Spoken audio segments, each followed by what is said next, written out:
to the OnStage Colorado podcast. I'm Alex Miller here with arts reporter Toni Tresca. Hey, Toni. Good morning, Alex. It's great to be here. Just got done seeing the opening night of Noises Off, so I'm ready to talk some noise and discuss theater with you about that. I cannot wait to hear about that one. I'm sorry. You try. So this we're recording on Saturday, March.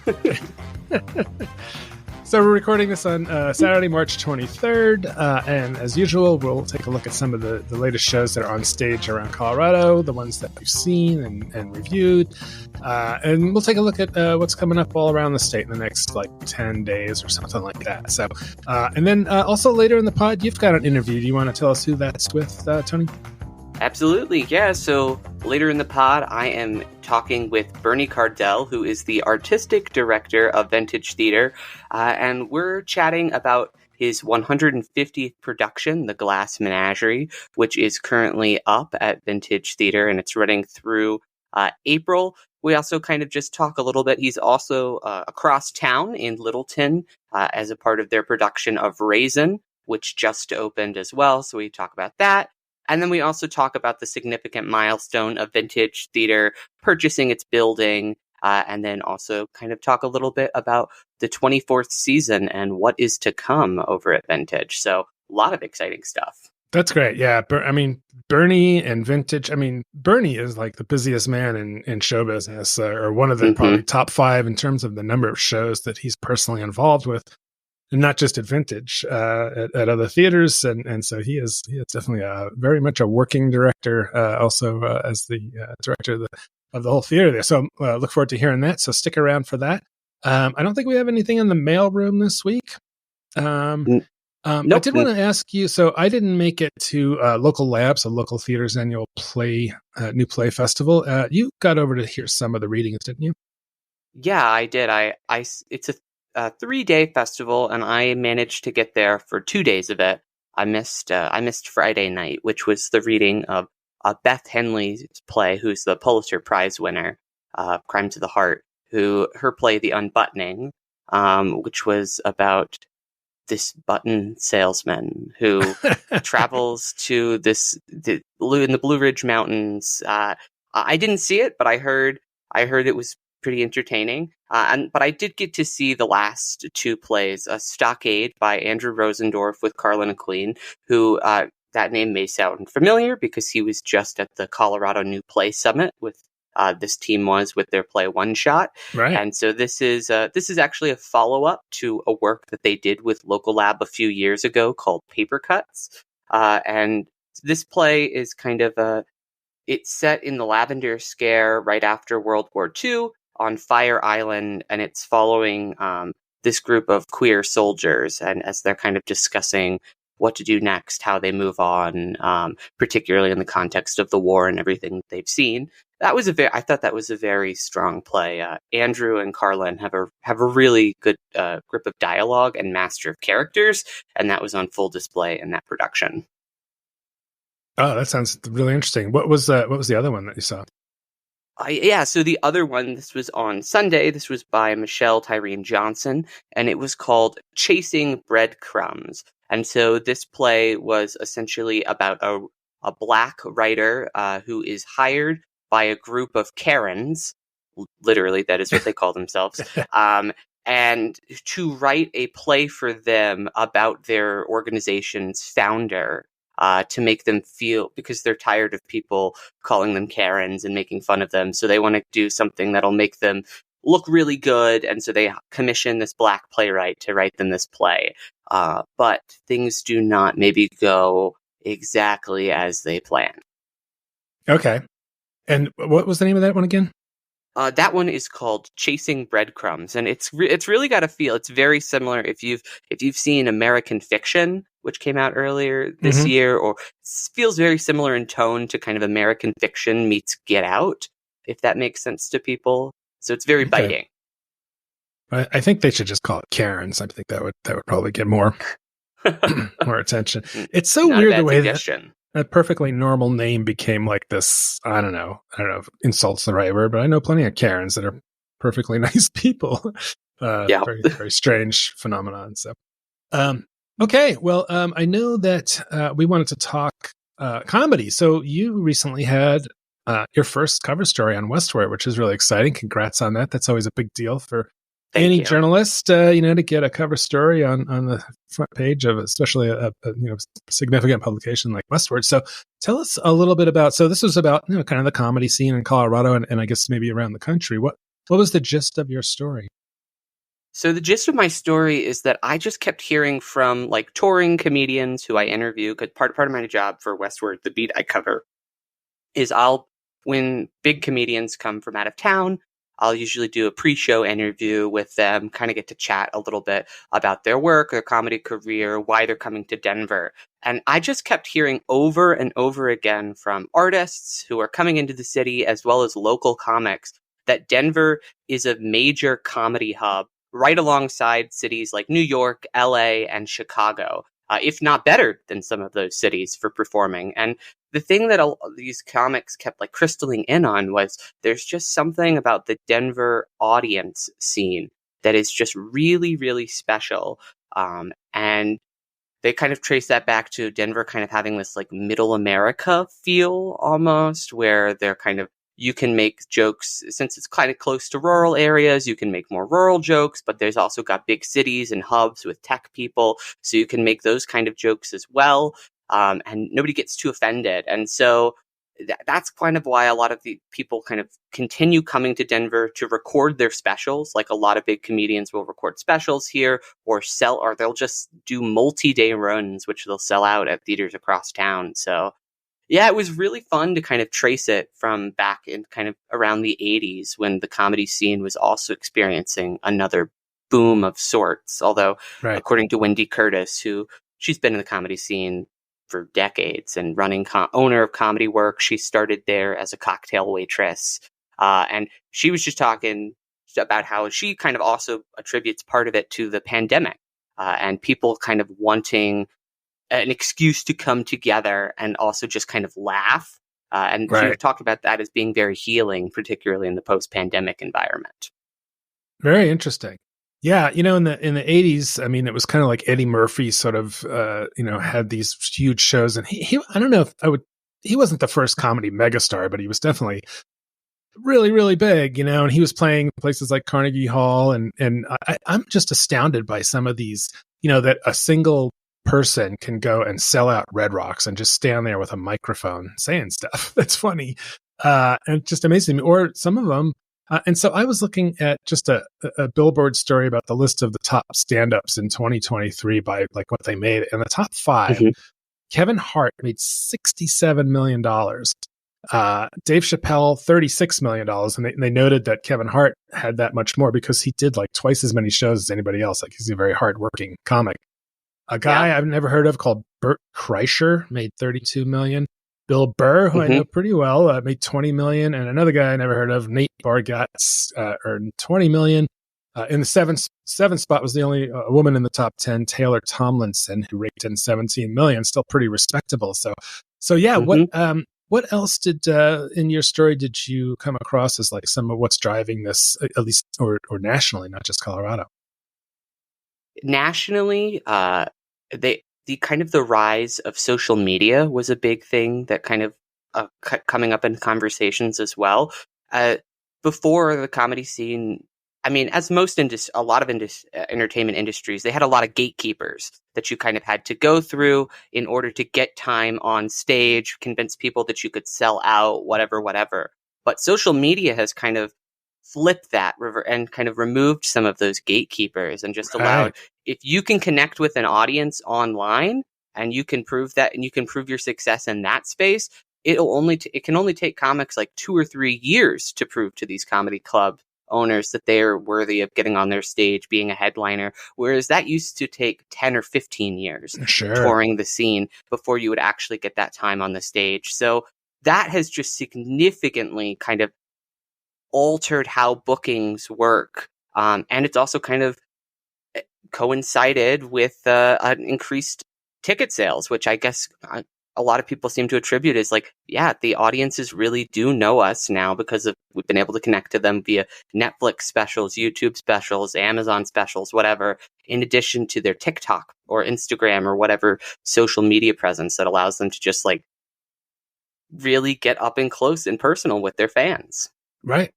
Yeah.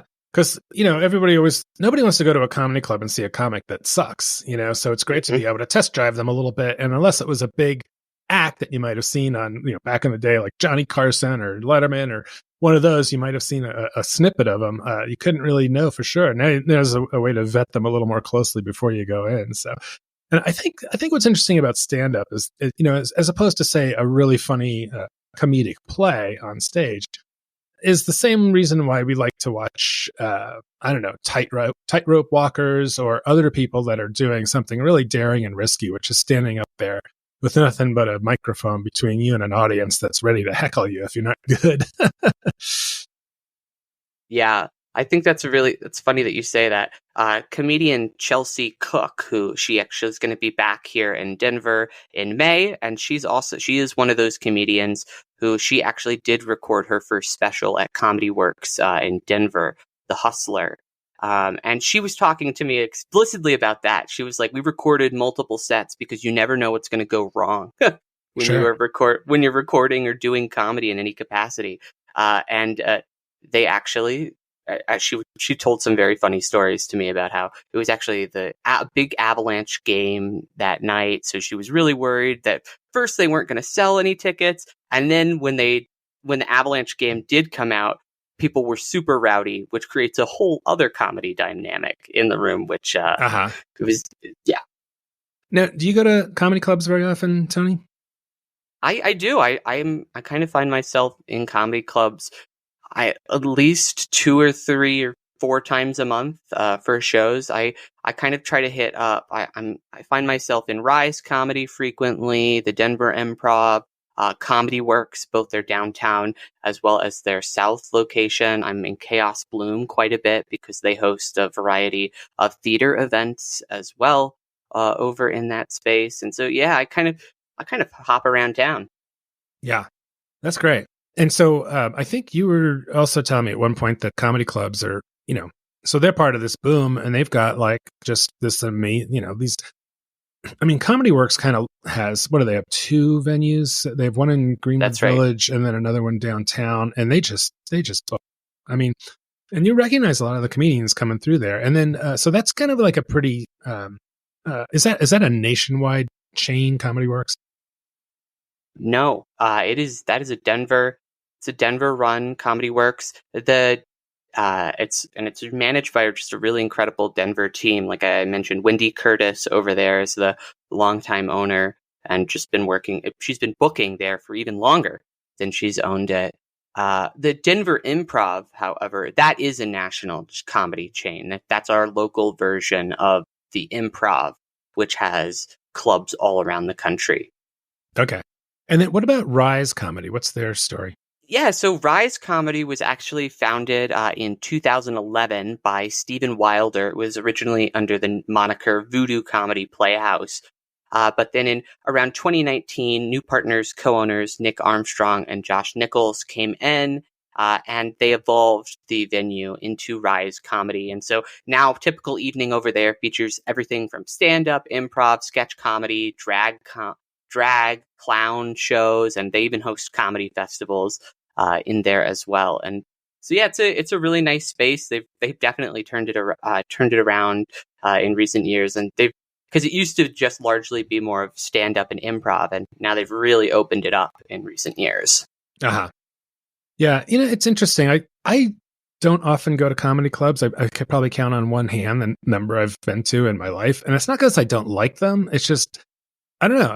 It's just never been a thing I've been into. And sometimes the construct seems kind of artificial to me. I guess no more artificial than a stage play, but everybody gathers in this room and there's the 2-drink minimum and you're at this tiny little table and somebody gets up there and they're just trying to, see what's going to make people laugh but a good enough comic can just kind of get past that artificial feel and just get people, kind of laughing and enjoying them.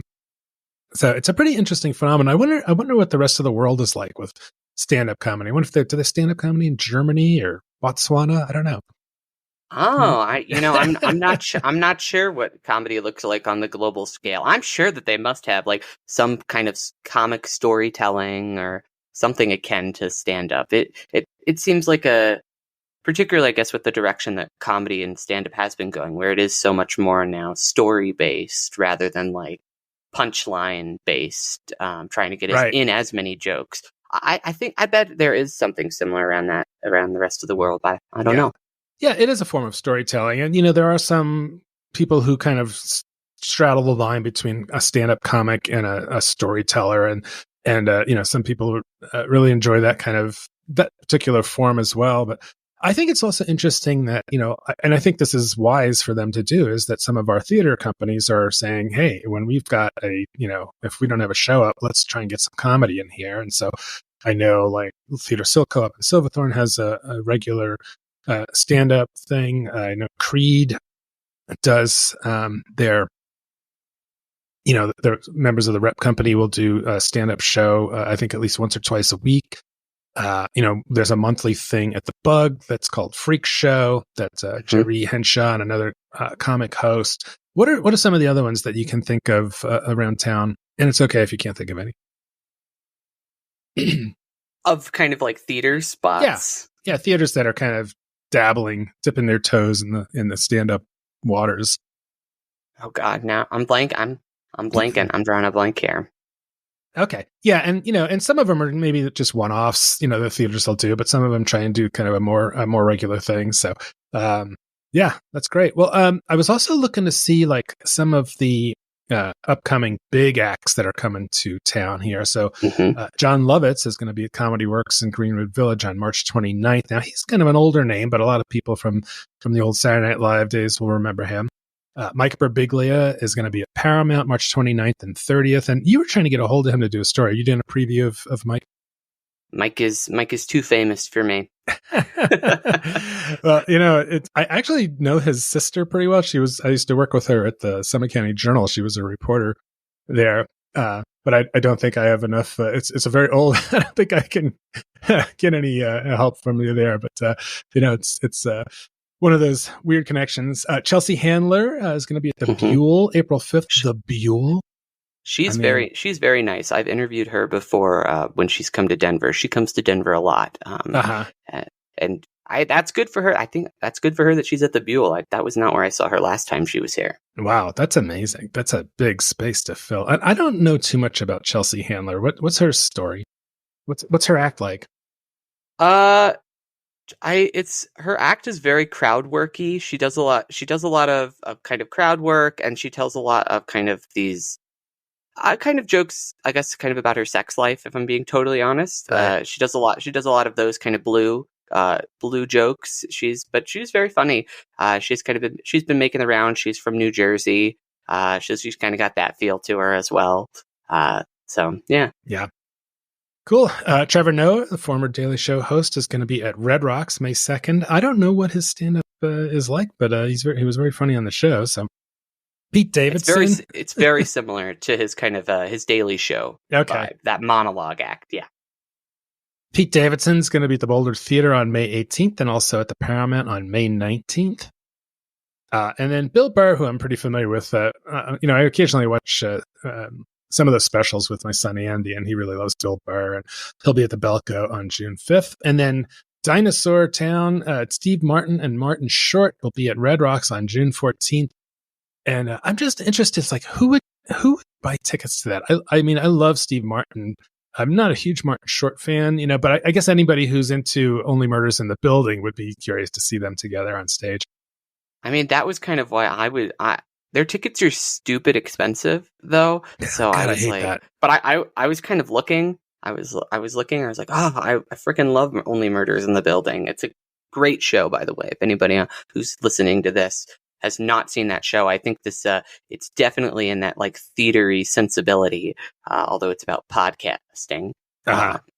Yeah, I watched, I guess, most of the first season, and I kind of lost interest in it. So maybe I'm crazy, but But yeah, when you think back to, when we talk about the 80s, Steve Martin was the big, well, he started back, closer into the 70s. But I mean, back in those days, Tony, it was the strangest thing. Like someone like Steve Martin would put out, I think he put out an album, like an LP vinyl out with his act on it, and they would sell like crazy. And people would just buy these and just sit around and listen to. I remember like my brother and sister listening to Cheech and Chong records when I was when I was a kid.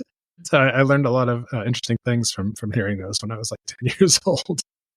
Yeah, that's interesting that you bring up comedy albums too. That's actually kind of been a thing that the Denver area has kind of been getting back into as well as really? local Denver comics through Burn This Records, which is a kind of a local place that is by this comic producer as well, Brandy Posey, has kind of just been helping local comics to find places to film at, and then they'll record their albums and release them online. Like I was just talking with Sammy Anzer and Ed Bell, who are two like very, very funny local comics. They've been busting their asses here on the scene for years. And they just released their first comedy album together, actually, a dual comedy album, kind of in the spirit of punk rock bands who used to release albums together. It's called Residual Income. It just dropped on March 1st. It was recorded at the Hotel Boulderado, and it is so funny. I was like, people should definitely stream it. I was like, I haven't listened to a ton of comedy in that capacity, but after kind of hearing this album, I was like, why wouldn't I listen to podcasts that are very similar to this, like an hour long? They're kind of funny in nature. So I thought it was a really cool idea, and Residual Income by Sammy and Ed Bell is very good and available now. Yeah, that's interesting. And you think about a lot of people today don't listen to full albums of music. They listen to mixes that jump around. But for comedy, you really want to hear the whole act, or at least a good chunk of it, because there's a flow to it. It's not just little. There might be some snippets you can crop out of it, like some radio stations will use some of that stuff. But it is fun. They're fun to listen to if you're on a long drive, like especially if you've got like a satellite, Sirius or something. I think they have one or a couple of all comedy channels that you can just listen to tons of stand up. So cool. Well, that's wonderful. That's Denver or Colorado is sort of an epicenter of comedy. And there's certainly plenty to see around there. I know it's something we want to start adding more to our calendar, but there's so much of it. It's like, oh my God, where do I start?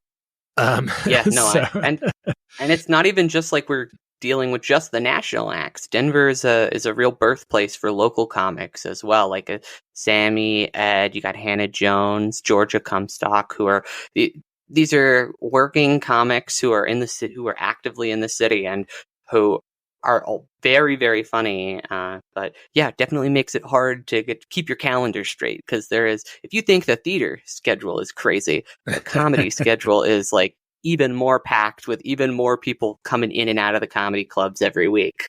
Yeah. Oh, I was meant to mention also that Meow Wolf is hosting a comedy show on April 13th with Don't Tell Comedy, and that was we had that one of the guys from there on the podcast last year sometime. So I'm actually going to be at that. So looking forward to it. Oh my gosh. Well, you're going to have a good time. I went to the first Don't Tell Comedy event that Meow Wolf hosted there in January, hosted by, it was BK Sherrod, who you had on the podcast earlier this year. And he's another great local comic, although we did just lose him to California. He just moved. So, oh, really? Yeah. But he's a great guy, and Don't Tell Comedy, which he helped organize here for many years and get up off the ground, it's a great organization that is still going quite strong here in Denver. Yeah, and that's an interesting model. As we talked about when we talked to BK, that they just organize stand up nights with a couple of comics in different locations. It could be in a bar or a flower shop, or and you a gym. A lot of them are BYOB, and they're like $25, and apparently they're really great. So, all right, well, we're going to take a quick break, and when we come back, I'll look around at all the live theater coming up around the state, as well as Tony's interview with Big Bad Bernie Cardell. So, hang on. OnStage Colorado is sponsored by the Town Hall Arts Center in Littleton, presenting Raisin from March 22nd through April 14th. A musical retelling of Lorraine Hansberry's classic A Raisin in the Sun, the soulful and inspiring musical is about a proud black family's quest for a better life in 1951 Chicago.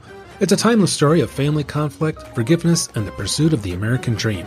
Tickets at townhallartscenter.org. OnStage Colorado is also sponsored by the Boulder Ensemble Theater Company, Betsy, with several upcoming shows, including the kids' improv show Mad Librarians, with shows in Denver and Boulder, as well as the Kingpenny Golden Radio Hour, also with shows in Denver and Boulder. Tickets at betsy.org. Support also comes from the Aurora Fox Arts Center, whose next show is Gem of the Ocean, opening March 23rd and running through April 14th. The play is the first in the Aurora Fox's commitment to produce August Wilson's 10-play The American Century Cycle. Boasting multiple Tony Awards and Pulitzer Prizes for drama, the cycle follows the lives of Black Americans throughout each decade of the 20th century. Tickets at aurorafoxartscenter.org. All right, welcome back to the OnStage Colorado podcast. I'm Alex Miller here with Toni Tresca, and it's time for our weekly trip around the state to see what's on stage now and what's coming up, and some of the stuff that we've reviewed, and maybe some that in parts of the state where we aren't reviewing them, but still definitely want to let you know about them. So on our site, it was a little bit of a slow week. I think we only had two or three reviews up since we last spoke, but there's a ton more coming up, so we'll talk about those. But you were just talking about Glass Menagerie at Vintage. So our reviewer Eric Fitzgerald saw that and really raved about it. He thought it was fantastic, and it's got a great cast and of course from direction by Bernie. Emma Messenger, who seems to be everywhere these days, is the mom in there. Have you seen this yet, Toni? I have not seen it yet. I'm going to be seeing it on Sunday afternoon at the matinee. And I've never seen Glass Menagerie before, but everybody who I have talked to about it has not been able to stop raving about Emma Messenger's lead performance as Amanda. So I'm excited to check it out. Yeah, Emma's been around a long time on the theater scene, but she really seems to be blowing up now and finding all kinds of the cool roles that match her her age. So that's running through April 21st at the Vintage. Making of a Great Moment at the Millabo Art Theater in Colorado Springs runs through. That's going to be closing by the time you hear this, but it was our new reviewer, Judith Sears, down in the Springs. I'm really excited about her. She's a great writer, and her first review was like, thank you. I was really hoping to find another correspondent down in the Springs, so we'll be hearing more from her. That's awesome. Yeah. Cost of Living at Curious, which I just saw last night, that's running through April 21st, and it features, it's kind of a joint venture from Family and Curious, and so it's a really great play, really wonderful script, it's kind of like two separate stories that intersect later on in the play. I don't know. So one of the couples is a man who I believe he'd actually got in a car accident that caused his wife to be paralyzed, which is a terrible situation, and they'd gotten divorced, but they wound up back together, and so really interesting dynamic there. And then the other one is about a disabled man who needs, he hires a woman to help him like shower and things like that, and so it's about their relationship, and just really great performances. I really enjoyed it, and it's not a play about disabled people. It's a play about human relationships that happens to have a couple of disabled people in it, but it gets into the sort of the nitty gritty, the everyday stuff that folks have to deal with who maybe are in wheelchairs or the like. So yeah, I think that I'm really looking forward to seeing this play in April. I remember my conversation with the cast, that was something they all hit on. They're like, this is not a disability play. Yeah. That's how it gets marketed or whatever, but that's not accurate. This is a story about humans who, two of them have disabilities, but they are just learning. It's about that relationship, and it's more about the human connection than it is about anything else. Yeah. And also, a lot of times disabled people deal with, people look at them differently. Maybe they don't engage with them. There's a kind of weird fear of them or something like that. And this really kind of strips away that and just shows, there are people that are behind the person sitting, and really it focuses, what I thought was interesting about it is how much it focuses on like it's my body's just not working or it's broken, but I'm otherwise, a perfectly normal person. So see me that way. So I definitely recommend that one, and at Curious Theater.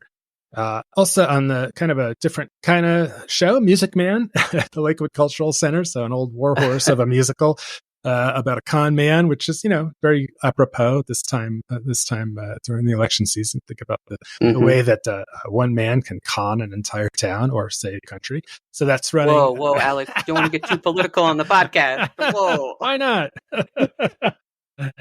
So that's running through April 7th at Lakewood Cultural Center for Performance Now. Eric will be at that one. And this is one that I'm really excited to see, but I know you just saw it, so we can talk about Noises Off at Arvada Center. Alice, our reviewer, is going to be at that. That runs through May 5th. So this is just one of those just fantastic comedies, I'd say, of all time. So what was your take on the performance, Toni? On the performance is that the Arvada Center has really just outdone themselves with the cast that Jeffrey Kent, who is he's actually done the play at the Arvada Center, and in the area, and he saw his first time seeing the show. As he says in his director's notes, was at the Arvada Center when he was a kid, and he saw it on a Wednesday night or a Wednesday matinee, and he just went back and saw it multiple times. And honestly, after seeing this production, this was my first time seeing Noises Off, as I think I mentioned on an earlier podcast. I can see why you keep coming back to it. Yeah. It's three very distinct acts. The first one is they're rehearsing for this terrible show. The second one is backstage pantomiming, trying to get through the opening night of this terrible show. And then the last act is months later, they're just trying to get through this terrible show. And it's very funny. Kate Gleason, Rodney Lizgano, Gareth Sachs, Jenna Mola-Reyes, Leslie O'Carroll, Noella Antonelli, Adam Schroeder, and Tej Morgan Arzelli. And Shannon Steele. It's a great cast over there. Those 9 actors have fantastic chemistry together. It's very fast. And the opening night audience actually freaking applauded for Brian Malgrave's scenic transition, because a big part of the show is like you're going between backstage and on stage. And so when the set actually turned to go from backstage to front stage, the crowd just like lost their mind. So if that's any indicator of the vibe in the room last night. That's fantastic. Yeah. And I was just looking at the some of the photos that came across of the show. And the one that really struck me was Leslie O'Carroll as a guy with a mustache and a beard. Very funny. My God. Leslie everybody does a great job. But in my opinion, Leslie as Selsden Mowbray, who is the alcoholic man who is just he's playing the burglar, but really what he's there to do is find the whiskey all throughout the show. And Leslie, oh my God, she's the makeup team has just outdone themselves with the beard that they have her in and the rest of the costume. And her physicality is so funny. She gets like massive laughs from the crowd with just a look or a grimace or a grunt. And it's just because they're so perfectly timed. So I mean, she really stole the show for me. I was flipping through the photos, and when I came across this one of her climbing through a window, I just laughed out loud. I was like, Leslie, you're so great. And of course, Noelia gets to play the character who runs around in her underwear after the show. Which is very funny. Brooke. Yeah. Yes. And she was very good. And we actually we ran into her and her family at the New Play Summit. And so we got to talk a little bit about this play. They were just about to start rehearsals when we ran into her and her family over there. So, and she did a great job. Yep. Very all fun. right. Well, definitely recommend that. You got plenty of time to see that because it runs all the way through May 5th. Up north at OpenStage at the Lincoln Center is doing Big Fish. And I think this is a small cast version of Big Fish, and our reviewer Susan will be at that one. That runs through April 10th. Aurora Fox is just opening this weekend, Gem of the Ocean, which Eric will be at, and also was looking at some of the photos from that. It looks great, really great costumes, and a great story. So that runs through April 14th. Family is doing Miss Holmes at the Parsons Theater in North Glen, and that opened this weekend as well and runs through April 7th. Eric will be at that one. Eric is a busy guy right now. I don't know how he's going to get all these reviews written. And then he's also seeing Raisin at Town Hall Arts Center, and I think he was at that last night, and that runs through April 14th, so we'll have a review of that. And then the other one I know we're both excited for is Theater Artibus is doing their new show, The Bluebird, which opens at the Savoy, or opened Friday night and runs through April 7th. I'm seeing that on the matinee Sunday. Have you seen that one? Were you there last night, Tony? Or I was. I'm sorry, I was not there Never mind. Last night, but I will be getting to this one. This is on my calendar, and it's one of my most anticipated of the season. I mean, after the Pasticcery, I'm down to go on whatever adventure Theater Artibus is crafting for us. Yep. If you want to see something very unique, check it out. Firehouse at the John Hand Theater is doing Guadalupe in the Guest Room, which we talked about a little bit last week. That runs through April 20th. Eric will be at that one next week, so we'll have a review of that. And it's funny. I've been trying to update some of the information about venues on our website. And I looked up the Firehouse Theater, or the John Hand Theater where they perform in, and I found out that theater was originally a bay for the fire engines at the Air Force Base there at Lowry back in the day, and so I guess that's where Firehouse picked up their name. So have you ever heard that? You're nodding. I had heard that before. Yeah, it was and then if you drive around that neighborhood, you'll see just a lot of the bunkers and from around there and everything. It still feels very industrial. Yeah, it's a weird part of town. I never really know where I am there. But a great program at Firehouse. They've been kind of on a hot streak too, with a lot of great shows coming up. And if you want to see, their programming has been consistently interesting. They're not just doing shows to do shows. They're really interesting selections over there. Yeah. Also on stage now, or opening soon, The Butler Did It at Cripple Creek, which is obviously a spoof of some sort that runs March 29th through April 14th. At the Bug Theater, Going Up with Sarah Schaefer is on March 30th. This is a solo comedy show. And it says here, Sarah teaches you how to unlock your potential in this fake seminar about defeating your hecklers, developing your thick skin, and achieving total perfect comedy success. So that's in line with what we were just talking about there. Yeah, and I've got a couple more comedy events. I figured I'd highlight a few that are upcoming since we're talking about it. For those who are wanting to kind of get their local fix, Comedy Works is hosting the ongoing competition called the Funny Final Four. Excuse me. Okay. Made up of 5 teams and a captain, with 2 pro comics and 10 new talent comics. And every single show is these teams competing to perform the funniest, most creative show they can produce. And then they're judged by a panel of judges.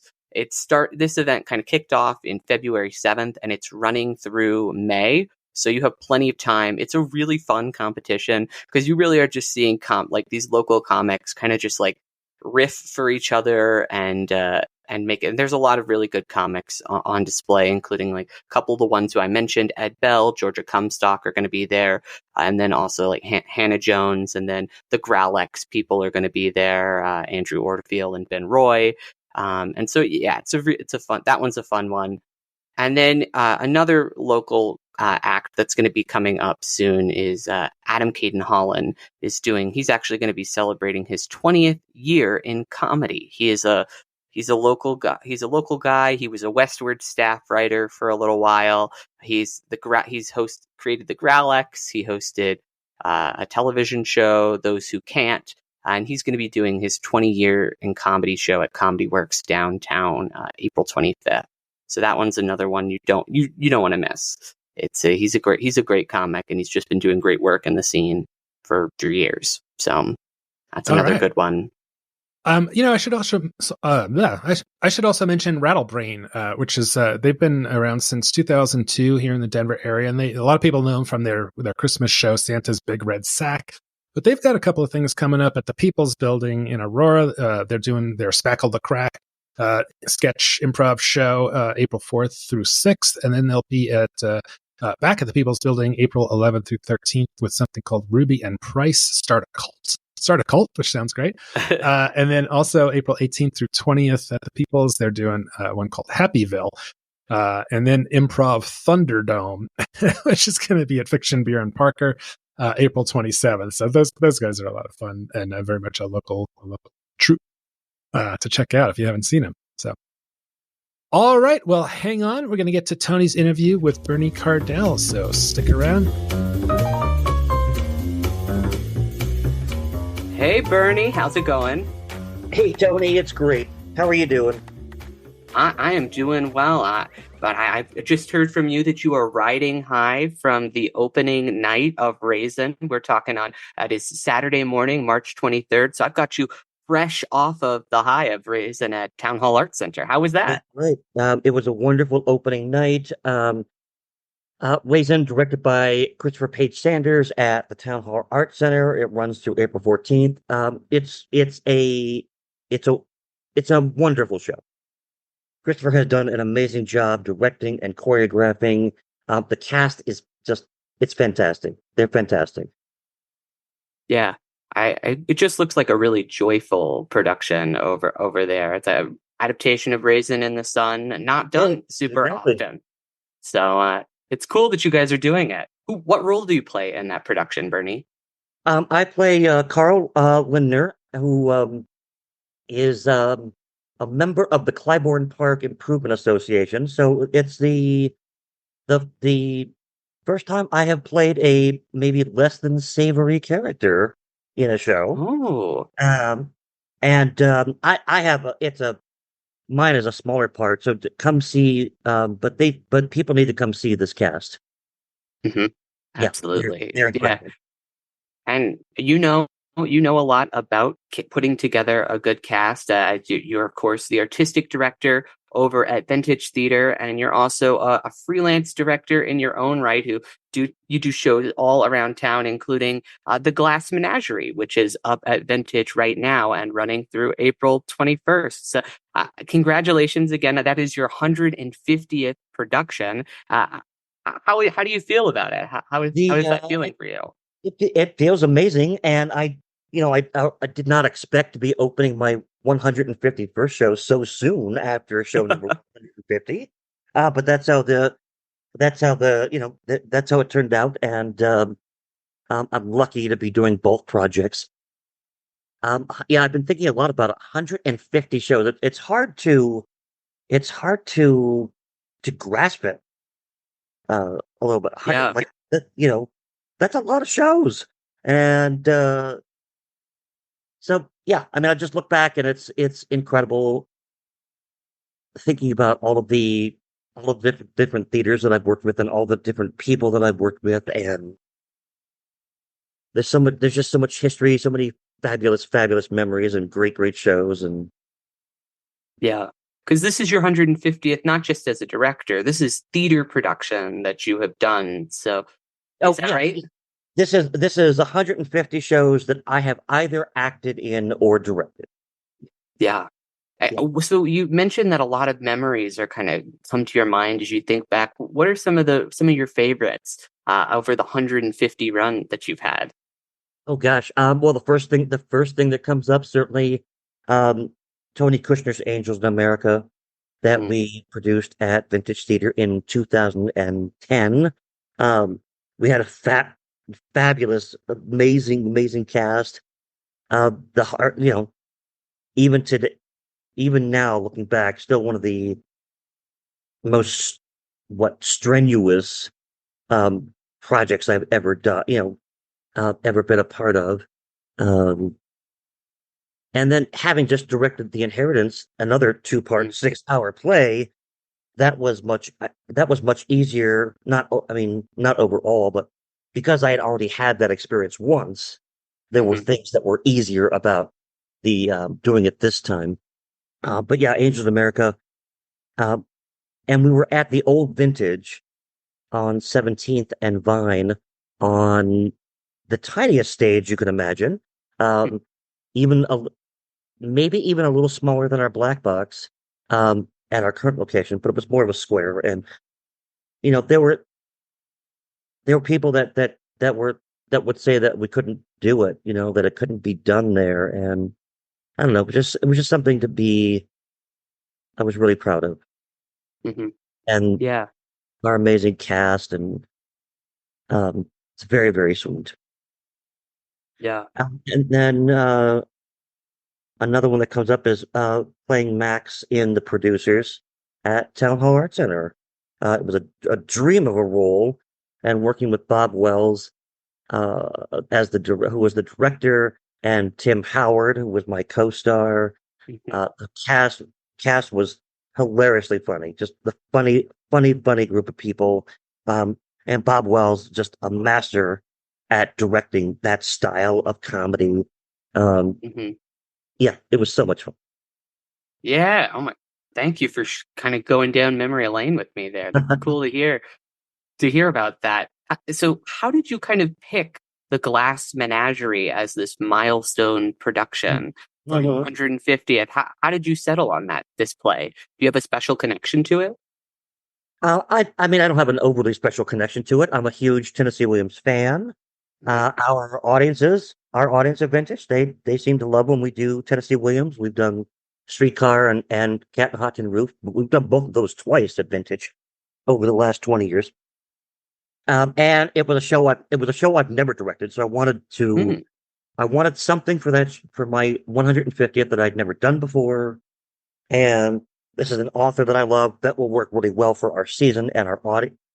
So it just all it just all added up, and I said this is a great idea, and it's a small, intimate play. It's four actors, Mm. and I couldn't ask for four better actors to be in this show. Um, Wait till you see it. Wait till you see them. I was just talking with Alex Miller, editor, about this, and I was saying I cannot wait to get out there. I'll be seeing it tomorrow afternoon, and Oh, so I beautiful! was like, Great, great. I know Emma Messenger is starring in the production as Amanda, and everybody who I've been talking to has just been raving about her performance. Can you share some insight into the casting process and what Emma, as well as the rest of the cast, kind of bring to these iconic roles? Yeah, the casting process was fairly run of the mill, like most other shows, having auditions. Emma was pre-cast, and that there was it was a different kind of situation getting to that process, and that's a longer story that I don't need to bore you with now. But anyway, she was pre-cast in the show. I auditioned the other three parts. Um, Matthew Murray as Tom and Cameron Davis as Jim came from those auditions, and then it took a while for me to find the right Laura. But Clara Papula, who is playing the part in the show, uh, turned out to be worth the wait and the perfect person to play the part. Hmm. Yeah. That's great to hear. I know the last time that we talked together was when we were talking about the recent purchase of Vintage's building Oh, over in that's Aurora. right. Yeah. That marks it's a huge accomplishment. So congratulations to you and the Yeah. entire team over there. So how do you see the stability of owning this kind of forever home influencing your artistic choices, and what lessons have you learned from that process that might be helpful to other artistic directors maybe listening to this podcast, wondering how you got there? Yeah. So how did we? So basically, your question is how did we get to this point? Mhm. Yeah. The Well, it's another peculiar situation. Vintage owned the building, um, Mhm.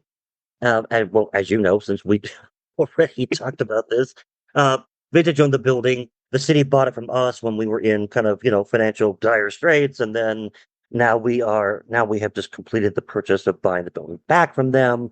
But there is a now that we own the building. Well, we now that we own the building, we get to pay some extra taxes on um, tickets that we sell in Aurora. But that's that's one benefit.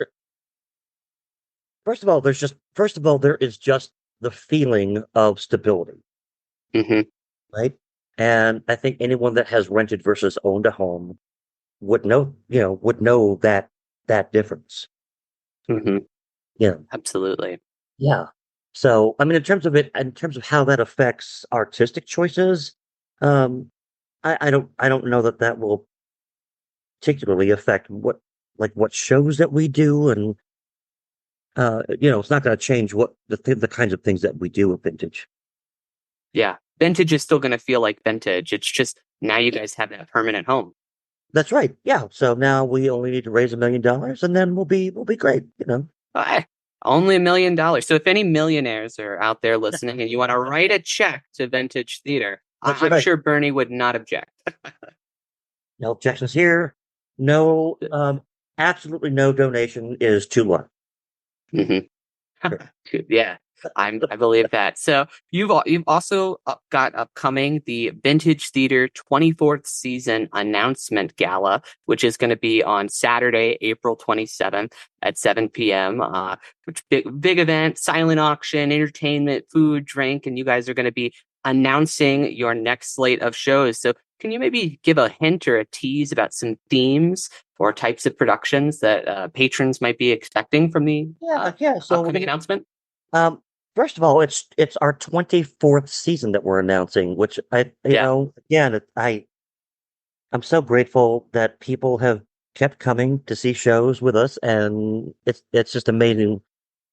I don't know, sometimes I don't think that these things could happen. Like, can a theater company last 24 years? Obviously, yes, um, but yeah. Anyway, it's amazing to still be here.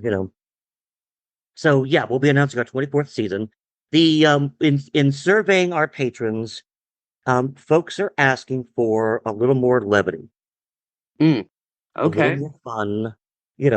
This season, we've had some darker themed shows, or just darker shows in general, which I love. But our patrons are, the patrons are saying, we like your shows, but everything's been a little heavy this year so far, and so can we have a little more fun, a little more comedy, a little more, that kind of thing. Comedy today, tragedy tomorrow. That's right. Kind of thing. So there'll be a little bit more of that next season. It's not like it'll be a whole season of comedy, but there'll be a little more focus on that. And yeah, that's not much of a tease, but that's all I've got at the moment because I still don't have all the shows that we're doing. So okay. I mean, you still have a month. There's some time. So yeah, I mean, anyone that knows, that has been around me during this process, knows that they'll be like, oh, what is the season today? And then it'll change tomorrow. And then, it's constantly playing with what goes where. And when you have two spaces to program, it fabulously complicates it. You want the right shows, but the shows that feel right, but also the right combination of shows as well. Yeah, you're not just thinking about the programming the right show for the right time of year. You're also thinking about how those shows complement each other, because you've got two stuff that's often up at the same time in the same building. Yeah, exactly. Yes. Yeah. Like right at this moment, we have 3 shows running at Vintage. So that's just amazingly amazing. I love it. I love that all that activity and activities going on, that people are coming to the theater to see all 3 shows, and I think that the 3 shows complement each other pretty well. So there's kind of something for everyone right now. Those 3 are the Legend of Georgia McBride, Eleanor, and then the Glass Menagerie, which very, very different shows, but they are kind of in conversation with each other. Yeah, a little bit. And but also, like, if you feel like a comedy, you've got a show to go see. And if you want the historical, more of a historical angle, you can go see Eleanor, and the American cornerstone of the cornerstone of the American theater, the Glass Menagerie. You could see that as well. Yeah. Or see all 3. Or see all 3. A great suggestion. So finally, as you kind of look to the future, Bernie, what are your aspirations for Vintage Theater, kind of as it continues to like live and exist, and hopefully we'll see another 24 seasons from you guys as well. Right. What I would like to see, as any other theater would say, financial stability would be number one. We're in a good place right now, but I would love to see even more of a foundation of stability there. And I would also love to see more education happening for for kids, for little theater makers, and for adults, and more support for the creation of new plays, for the writing of new plays, like a new playwriting program or a new, I don't know what you would call it or what it would be, but I would love to see more support like that happening at Vintage besides just our new play festival. Not just. New play festival is great. I love it. But I would love to see more happening on that front too. Yeah. Yeah. That's awesome. Well, so that's super exciting to hear. And thank you so much, Bernie, for just taking some time out of your very busy schedule to come on the podcast and talk a little bit about theater, Vintage, your work in Raisin over at Town Hall, which folks can see you on stage right now through April. So thank you again. It's just a real pleasure. Yeah, sorry, Tony, one more quick thing. For sure. Yeah. If folks have not heard yet, Curious Theater is having a financial thing right now, and every theater knows what that feels like. So, if people have an extra $5 or $5,000, the Curious could use that donation right now. Absolutely. Yeah. The link, we'll link to their fundraiser in the podcast description notes so that folks can kind of check that out. But yeah, it's a Curious Theater. They're in the fight for their future over there. So definitely give a link to read of their fundraising campaign. And then if you've got the funds, send it their way. That's a great shout out, Bernie. Yeah. Send it their way. And then if you have extra funds, send it our way. So that'd be great. A little bit of both. Absolutely. Pay it forward, folks. That's right. All right, Tony. Thank you so much. Thank you, Bernie. You have a great rest of your day. All right. You too.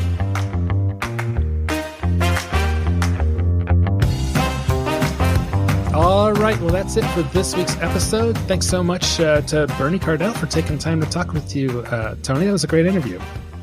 Yeah, I was really appreciative that he was so willing to chat with me just about all of the different theater things he's got going on around the state. That's great. And then so next week, you are doing an interview with the Blue Dime Cabaret. Is that correct? That's right. Yeah, they're going to be hosting their 6th year anniversary in Boulder. They're a local cabaret group who's just been performing. They do a lot of their shows in Boulder now, but they do it they do them around the state as well. I've gotten to chat with them before. They're a really great team, and so excited to bring you some more information about their happenings next week. Cool. And then the week after that, I've got an interview with Cipriano Ortega he's a playwright and a show coming up at Control Group that I'm going to talk to him about. So excited about that. We've got things dialed in. Do you know about this show? I do. Yeah. Cheyenne. Yeah. He's been workshopping it for a while. It's a 4-hander. It's about the intersectionality within the queer community. So and with it particularly how it also intersects with the artistic community as well. So it should be interesting. Yeah. Looking forward to talking to him. So if you haven't already, please subscribe to our podcast wherever you get your audio stuff, and be sure to check out all the reviews, the news, other podcast episodes, and our full statewide theater calendar on the website at OnStageColorado.com. I'm Alex Miller. I'm Toni Tresca, and we'll see you at the show. All right. Yes, we will.